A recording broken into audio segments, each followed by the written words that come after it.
Home Minister Lakman Rimboy yesterday said that the report sought from the district administration into the tear gas incident is yet to reach him.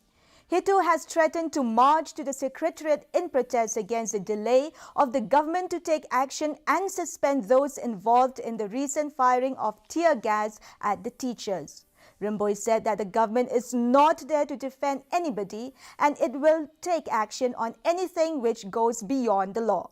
Addressing the media yesterday, Hito President Don Boktakar said the march will start from U Kiang Nangba statue at Barik to the Secretariat on Friday morning.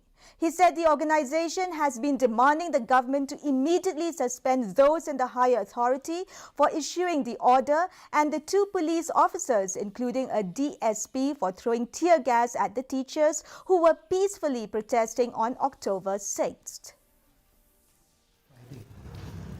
That report has been sick from the district administration. I hope that report have already reached, but I have not able to, it has not reached me. When I get the report, I will see what is the thing to be done. Necessary thing which need to be done, we will do accordingly. On Friday at 11 o'clock, start from Ukiang up to Secretariat, and this protest will take effect on